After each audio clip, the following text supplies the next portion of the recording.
Is beauty useful? And if it is, what for?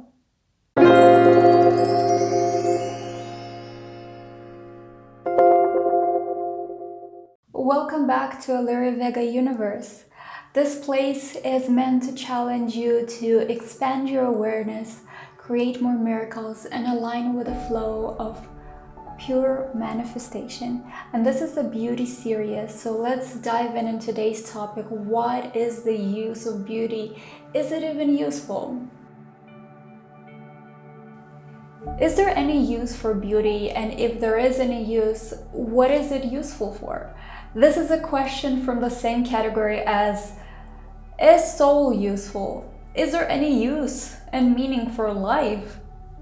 It's such a simple question, yet so deep. So it's very important to mention before we go deep today that beauty is a value. And it is a value that has been acquired differently for everyone. So it ranks differently for every person, but it is there, and it is driven straight from our basic instincts. So what are our basic instincts? It's survival and reproduction. It might seem very platonic basic instincts, but I invite you to look deeper into this. All these instincts have very broad necessities that are not just physical necessities. It's our spiritual and moral necessities that derive from this basic instincts of survival. We must have our spiritual needs just as our physical needs met in order to survive and reproduce and thrive. So how does beauty have anything to do with this? Let's go far back in time to ask a couple questions before we answer this one. Our ancestors have been using symmetry in crafting their tools, weapons, to make them look beautiful. Why so? Why not just focus on functionality? There is a quote that I don't remember who said it, that states, if you create something by putting utility first, it will eventually become useless. But if you create something by putting beauty first, it will eventually become useful forever. If you know who said this quote, maybe I haven't quoted it right word for word. If you know who said that, write down in the comments. I would love to know that, because I have searched for it and I didn't find it. What do we see here? Well, our ancestors knew this principle, this wisdom back then, intuitively, instinctively. And let's go back to the instincts. Yes, there are instincts that are adaptive, and there are instincts that are inborn, there's basic instincts, and different needs that derive from there. But we're gonna focus on the needs that, if you observe the nature, animals, humans, and look at what are the needs that we're instinctively always driven to satisfy, and we just don't feel fulfilled and content and happy with our life if those needs are not satisfied. Yes, there are instincts that are adaptive, there are instincts that are inborn, instincts that are basic instincts, and lots of needs that derive from there that are very crucial to be satisfied.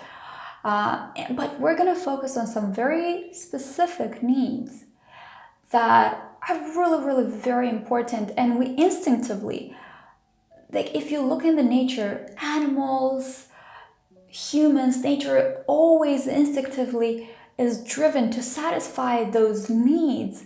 And if they're ignored, then the flavor of life is just lost. And the meaning of life disappears too. It just becomes very dull. So what are those needs?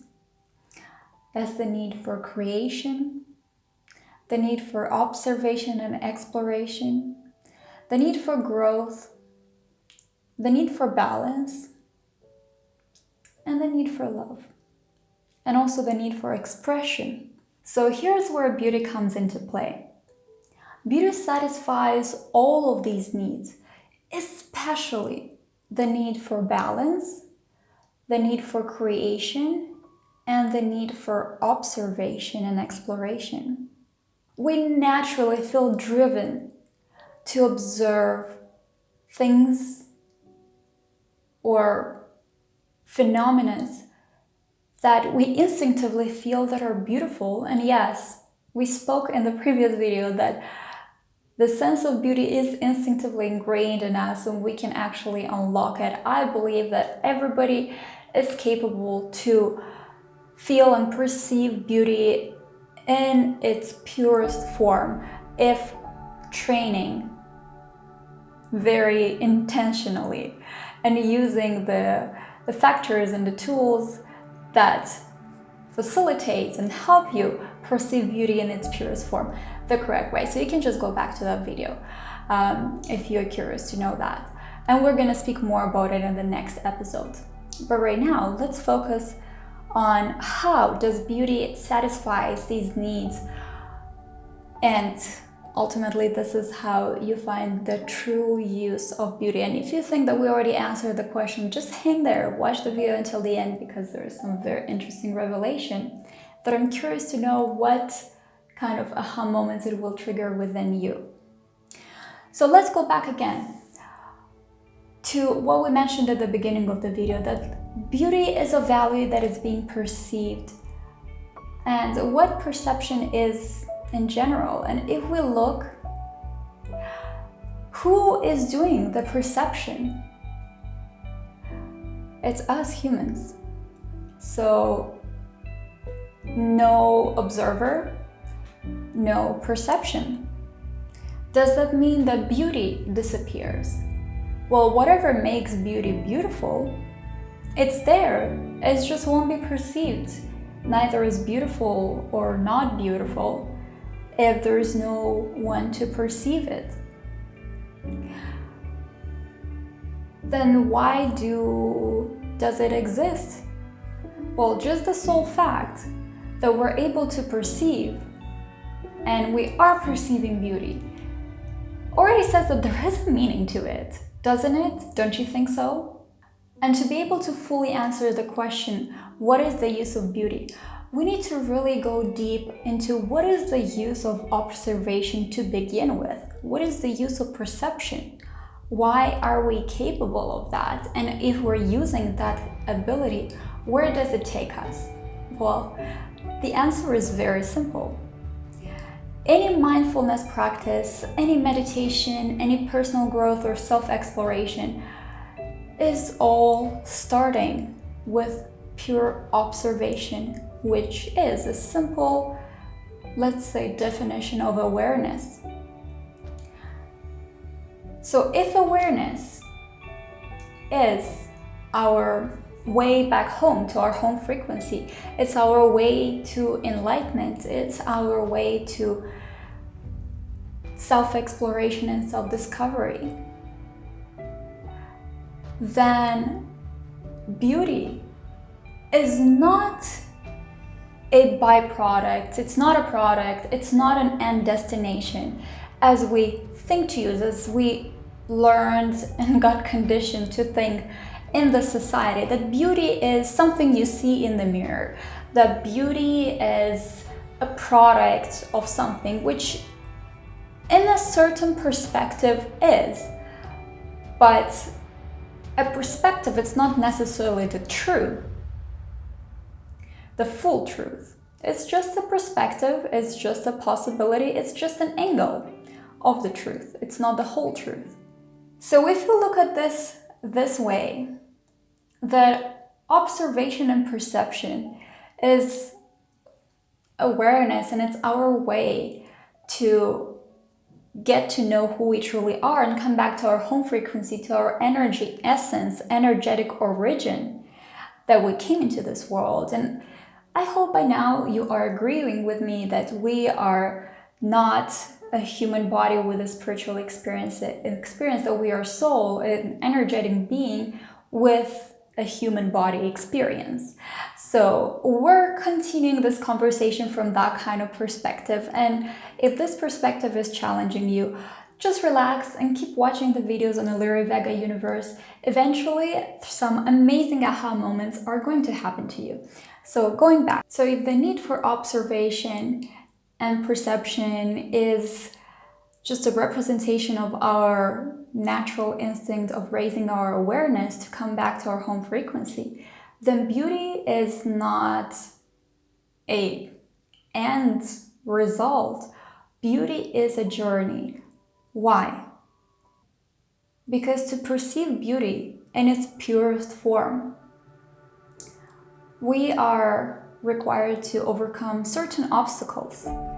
And those obstacles are, again, going back to the factors that influence our ability to perceive beauty, which is the environment that we grew in, that may create a lot of wrong programs, fears, illusions that stop us from being able to use our sight, hearing, and feeling the correct way to be able to see beauty. What I mean by that is, let's imagine the easiest is a beautiful human body.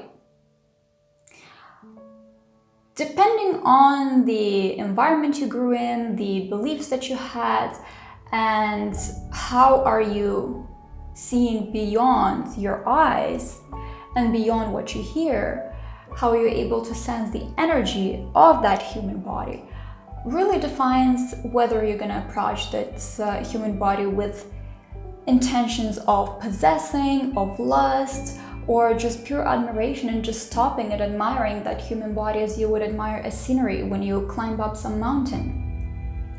So here is the dilemma of where you're being challenged to see beauty in its purest form and all the blocks that are coming to it. And this is just a simple example. This appears in any circumstance where we're being challenged to see beauty. And this is why I don't like the debates when people debate whether something is beautiful or not. Better just be compassionate and ask, well, if I see more beauty in something than someone else, how can I help this person to see this perspective that I am able to see too? This is why art exists. And this is why great artists, they're able to take a raw material or a raw circumstance or something raw and being able to transform it so that it can be presented in a light that shows the perspective that the artist saw as close as possible, so others can see close to that perspective too and see that angle of beauty that they've been able to see, even in the things that usually are considered ugly. So that's why art exists, to challenge us to see beauty in its purest form. And it's not a secret and not a discovery that ancient civilizations have been using art and beauty, the cult of beauty in their art, to facilitate their spiritual growth, their enlightenment, their philosophical activities, and just help them to grow. And this is why we're here today, and we're still using art and beauty for these reasons. So beauty is a journey. Beauty is a journey. I like to say it's a journey back home to our home frequency. And here's some of the uses for beauty that I see and I identify, and I use them myself.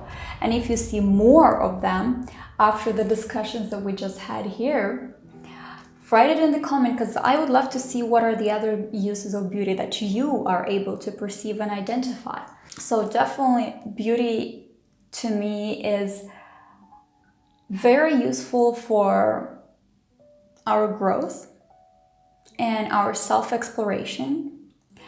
Beauty is very useful for learning compassion and understanding, because it requires a very deep level of non-judgment and compassion to be able to understand and see something beautiful in something that usually is perceived not as beautiful, because it asks you to get rid of all the stereotypes, of all the ways you've been used to look at things, and look at something from a new perspective, from a non-biased perspective, from a perspective of pure observation, where there's no attachment of any feelings, any emotions. You're just being present in the moment.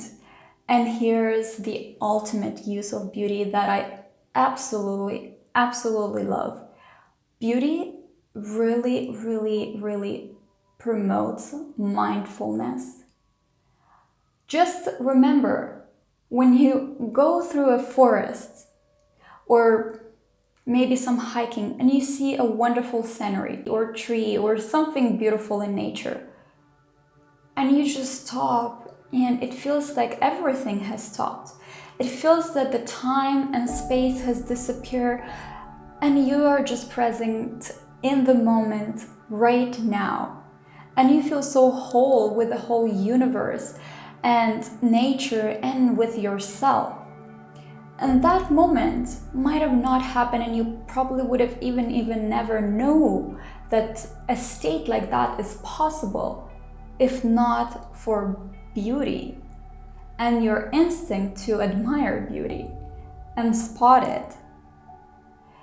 And once you experience that, then it's our nature to explore more and find out more. How can we achieve that state again? Not necessarily through observing beauty, through other different practices. So beauty essentially is the cause of why nowadays we're so developed, not only intellectually and physically, but morally and spiritually. And I hope you're now inspired to get out of the house somewhere far away where there's no coronavirus danger, and observe something very beautiful with someone that really matters to you in life, and someone you love growing with together. Or maybe you just want to go by yourself, but if there is someone that you would love to take a trip or a walk to enjoy some beauty and drop into and harvest the benefits of beauty, the main benefit of beauty, mindfulness and awareness, then tag that person or share this video with this person that you just thought about, and go ahead and plan your trip where you will be expanding your awareness through observing and admiring beauty.